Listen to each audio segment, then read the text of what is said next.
everybody, how's it going? This is Darrin with GuitarControl.com bringing you this video lesson. And today I want to show you how to play two cool classic song intros that are completely chordally based.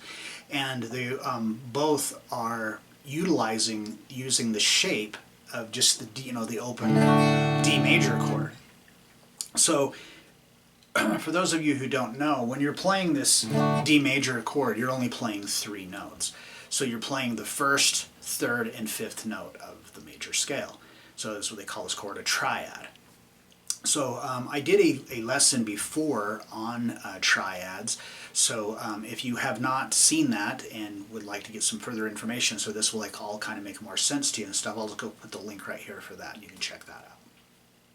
All right, so be sure to get the click on the link so you can get the tabs for this and easily follow along. And let's get close up and take a look at what we got going on.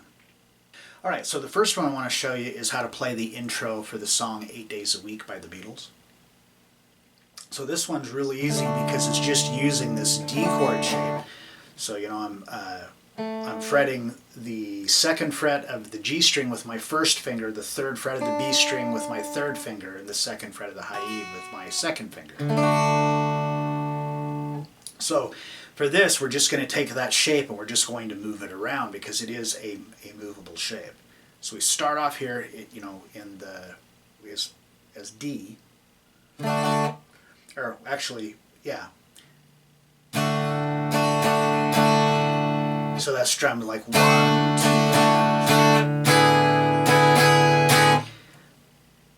and then we just move that shape up a whole step. So now your first and second finger at the 4th fret and your third fingers at the 5th. Then we're going to move it up from there a step and a half. So your first and second fingers are on the 7th fret and your third finger is on the 8th fret. So that whole thing. And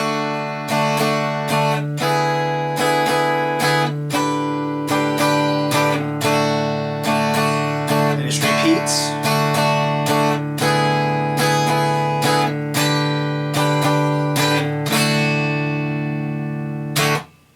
Alright, so that's it for that one. It's pretty easy.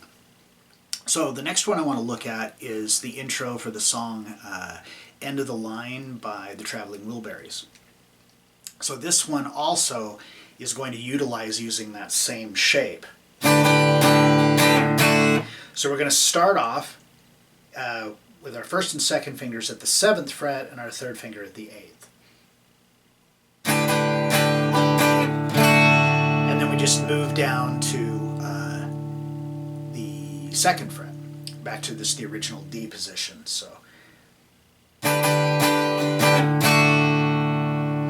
we come back up to where we were already. We move it up a whole step, and then we're going to go to a different shape. So in that lesson I was talking about from before on triads, it was showing that it goes over all these shapes that are rooted on the first, second, and third strings. So when we're playing this shape here that looks like D, we're actually playing what is called the second inversion. So you have your root position, your first inversion, and your second inversion. So on this end of the line, we start off,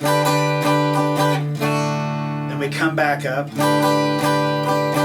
move it up a whole step, one strum, and then we're going to do this first inversion chord shape here. So for this, I'm barring my first finger across the high E and the B strings at the 8th fret, and my second finger is going on to the 11th fret of the G string. And I'm not sure, I think I just may have said this wrong. This is actually, I'm barring at the 10th fret. I think I said the 8th fret, but if I mean the 10th fret. So first finger is barring the 10th fret of the B and the E string, and my second finger is picking up the 11th fret of the G string.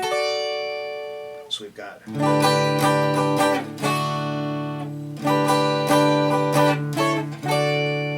Then we come back to the 7th and 8th frets again.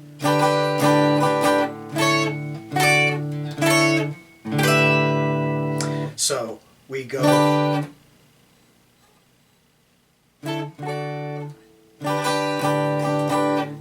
9 back to 7, or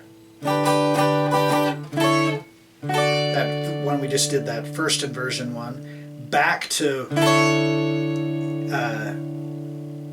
the 7 and 8. Then we're going to come up here and we're going to lay our first finger just all the way flat across the first 3 strings at the 12th fret, and then the D shape again, and now we're up on the 14th fret and 15th fret. So we're playing the D, we're just a whole octave higher. So that whole sequence slowly.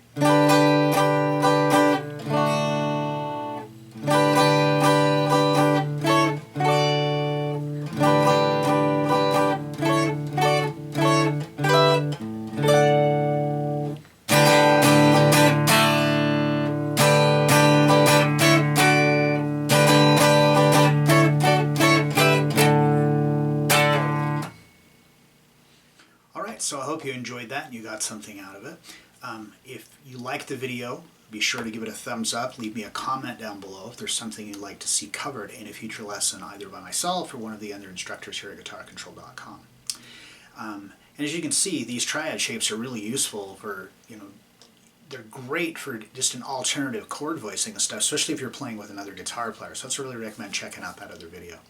Anyway, that is all I've got for you today. Thanks for watching and have a great day.